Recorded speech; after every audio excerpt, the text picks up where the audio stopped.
Help support AMTV by becoming a patron, an AMTV staff member, and following us over on Twitter.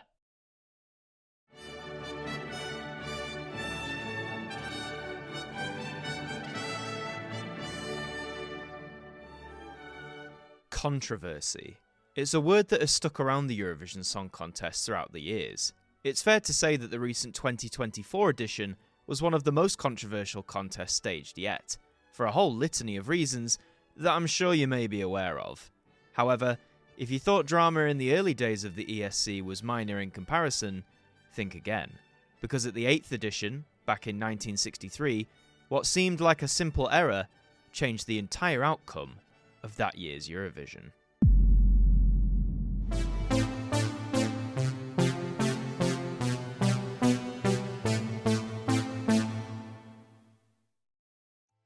In the heady days of black and white, the Eurovision Song Contest was a vastly different affair to what it is now.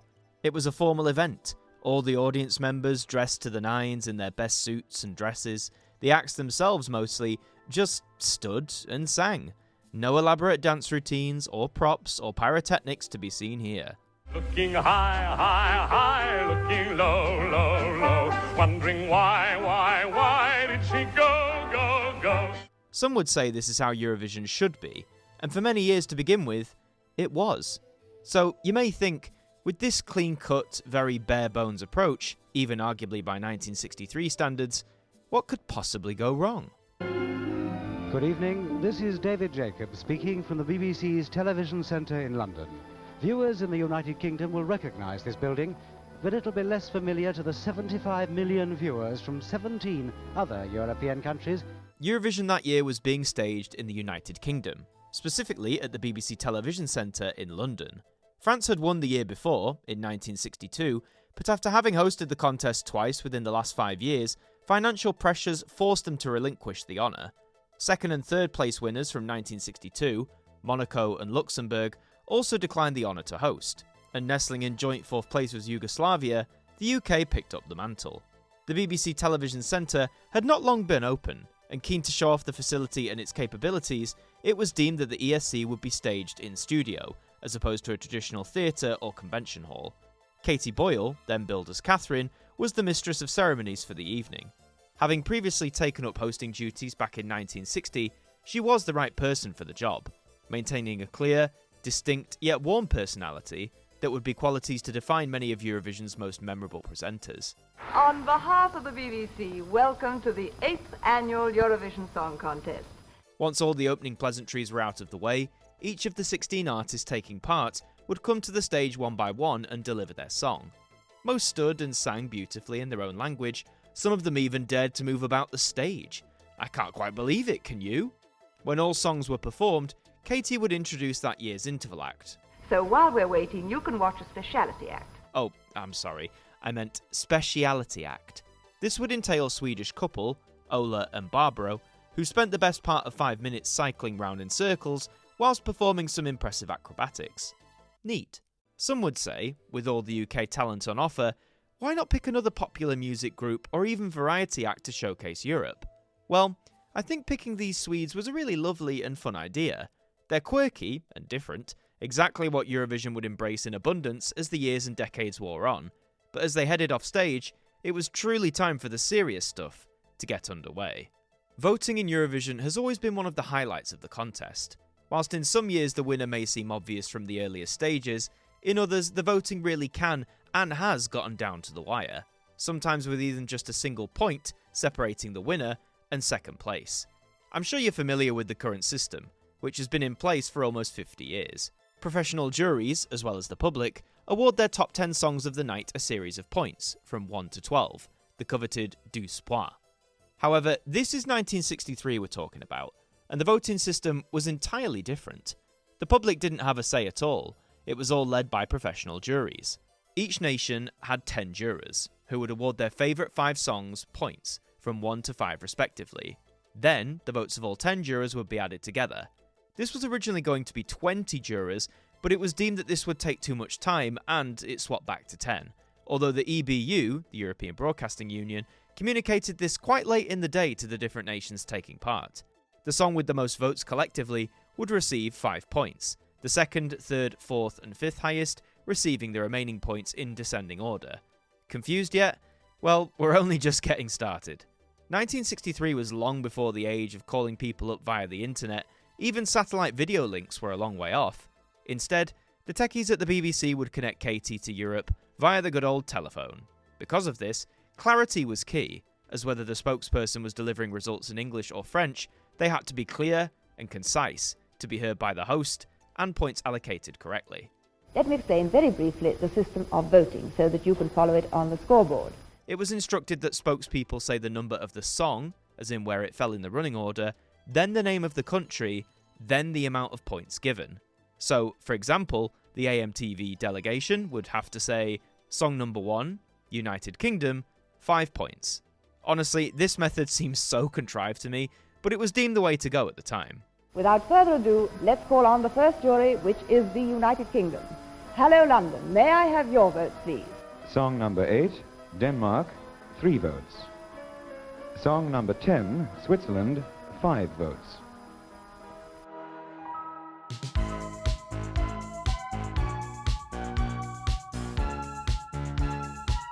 The next jury to vote is Switzerland. May I have your votes, please? Song number 8, Denmark, 5 votes.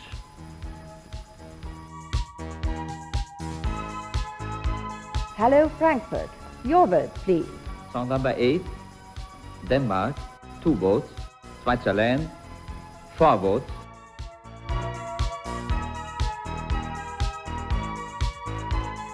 We'll go on then to Austria. Hello, Vienna. May I have your votes now, please? Denmark, 3 votes. Switzerland, 5 votes.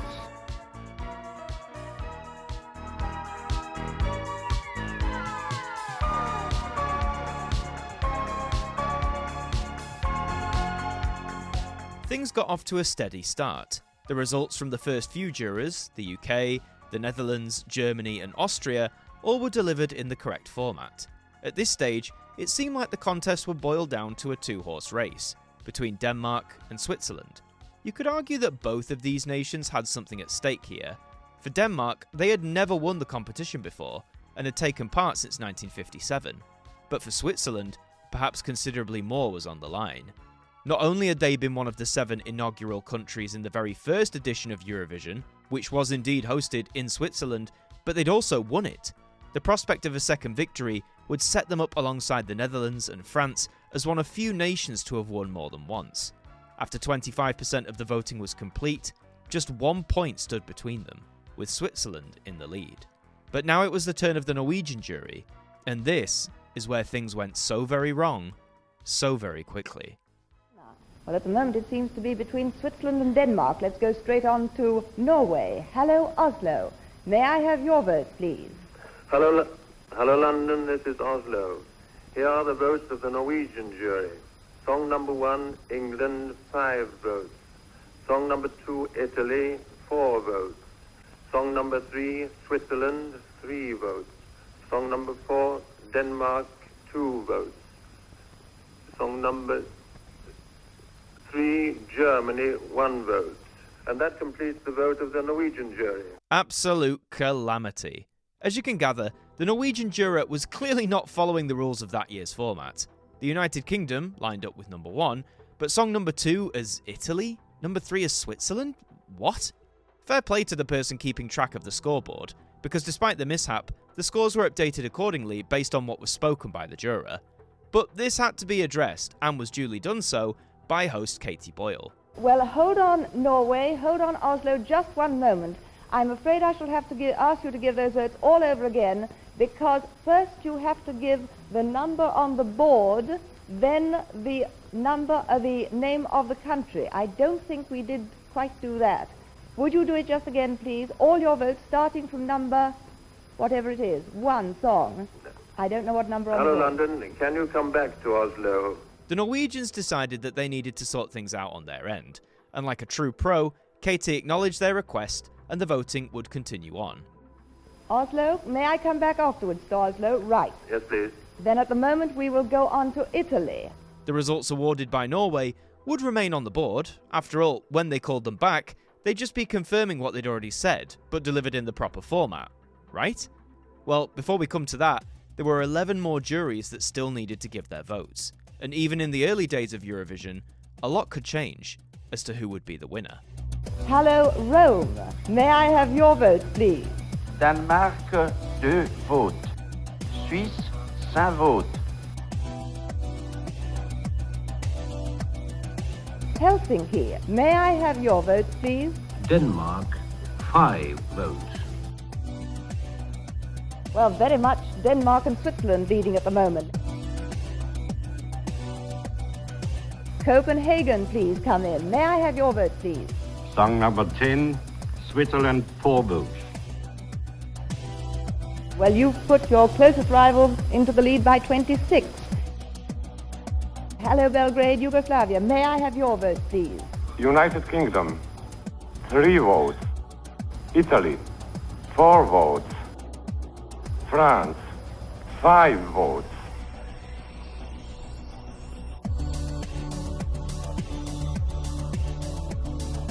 Hello, Zurich. May I have your vote, please?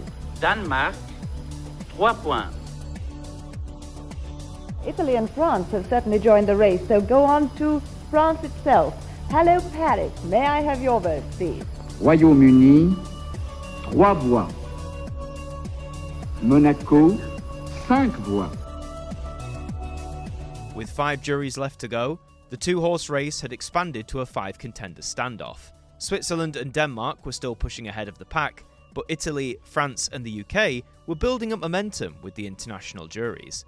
It's happened many a time that a slow start can lead to an explosive victory at Eurovision, but would it happen in 1963? Hello, Madrid. May I have your vote, please? United Kingdom, 5 votes. Switzerland, 4 votes. Italy, 3 votes. Crisis for Denmark. They hadn't received any points for a while. Switzerland had accelerated their lead, and now Italy also had overtaken them, with the United Kingdom sitting shoulder to shoulder. It was looking increasingly likely that the Danes wouldn't see their first victory after all. 4 jurors to go. Hello, Stockholm. May I have your vote, please? United Kingdom, 2 votes. Denmark, 5 votes. Switzerland, 1 vote. Oh. Thanks to their Nordic neighbours in Sweden, Denmark weren't out of the race yet. Their main competitors were close behind, and Switzerland still held the lead. They needed to not only close that gap, but leapfrog right past it. Hello, Brussels. May I have your vote, please? Danemark, 5 votes. Suisse, 4 votes. Neck and neck. This is the stuff that a classic Eurovision is made of. But now, brace yourself for the most energetic spokesperson of the night, from Monaco. Hello, Monte Carlo. May I have your vote, please? Allô Londres, chanson numéro 1. Royaume-Uni, 1 point. Chanson numéro 3. Allemagne. Suisse, 4 points. Chanson numéro 11. France. Chanson numéro... Ah, je m'excuse. Merci, Merci. Ceci termine le vote du jury monégasque. Merci, Monaco. I want that guy to read out the jury results for every nation, every year, for the rest of time. I think we can all agree on that one. Royaume-Uni, France, Allemagne. So here we are, the final vote from Luxembourg. The Swiss were beating Denmark by 4 points. To win, the Danes would need the maximum 5 points and hope that Switzerland would receive 0 points. Let's see how this panned out. Hello, Luxembourg. May I have your vote, please? Song number 6, Italy, 4 votes. Song number 11, France, 1 vote. Song number 15, Monaco, 2 votes. Song number 8, Denmark, 5 votes.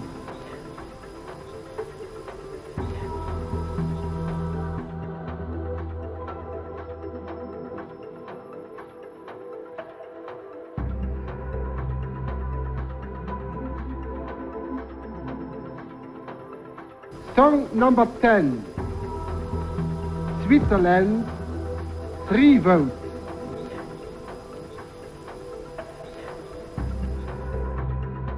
They didn't make it. How heartbreaking this must have been for Grete and Jørgen Ingman. They got the maximum 5 points, but with the Swiss gaining 3 votes, it wasn't enough to secure the victory. And thus, Switzerland won the Eurovision Song Contest for a second. Wait a minute. What's that? Oh, of course. We have to return back to the Norwegian jury. Now, these guys buggered up a little bit when it came to delivering their votes in the correct format. But with points accounted for, this reprise wouldn't change anything. Or would it? Well, now we have to go back to Norway for a very decisive vote. Oslo, would you please come in and repeat your votes, please? Yes, hello, London. This is Oslo. Here are the votes of the Norwegian jury. Song number 1, England, 5 votes. Song number 3, Germany, 2 votes. Song number 6, Italy, 3 votes. Song number 8, Denmark, 4 votes. Song number 10, Switzerland, 1 vote. And that completes the vote of the Norwegian jury. The scoreboard had entirely switched. The Norwegian jury's results were almost completely different to the ones they read out a little over 10 minutes earlier. The audible gasp you can hear shows how controversial this could potentially be.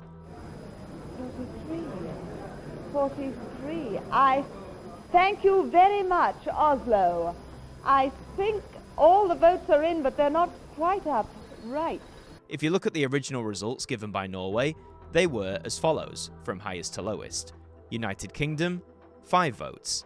Italy, 4 votes. Switzerland, 3 votes. Denmark, 2 votes. And Germany, 1 vote. But then when they came back, the results read as follows. United Kingdom, 5 votes. Denmark, 4 votes. Italy, 3 votes. Germany, 2 votes. And Switzerland, 1 vote. Focusing solely on the 2 frontrunners, in the span of 10 minutes, Switzerland had lost 2 points from Norway, whilst Denmark gained them, pushing them into the lead. This was bound to fire up tempers amongst the Swiss delegation present, but before anyone could even focus on that, Katie Boyle announced that Monaco would also have to repeat their results, as they awarded 1 vote too many. I'm afraid I shall have to ask Monaco to come back onto the line because they gave 1 vote too much. This reprise wouldn't be as cataclysmic. All scores remained unchanged except for Luxembourg, who lost 1 point that Monaco had given them in error. But it means we got to hear more of this guy. Royaume-Uni, France, Allemagne. But what about the 2 leaders? The Swiss had been leading throughout the majority of the voting, with Denmark having snatched the lead at the last second, from a jury's votes that had completely turned on their head, mind you. It seems the hostess was also concerned, but when the telephone beside her rang, the definitive result would be confirmed. So that is the final result. Right. Well, as you can see, all the votes are in, and the winner of the Eurovision Song Contest Grand Prix is Denmark, with the song Dansevisa. They'd done it. Denmark had won the 1963 Eurovision Song Contest, and at the very last second too. Celebrations were plentiful, as not only was this the first Scandinavian winning entry, but it was also the first time a duo had won the contest, singing the song Dansevisa. Denmark claimed their first ever victory in the ESC, and would duly host the following year's edition in Copenhagen.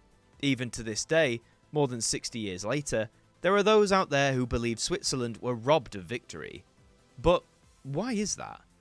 There's been many accusations aimed at Norway for how they awarded their points this year. To give different results in the span of 10 minutes does seem rather bizarre, even for the Eurovision Song Contest. It seems that a classic bout of miscommunication was partly to blame. Remember earlier how I mentioned that originally for this year, 20 jurors were going to make up each national jury?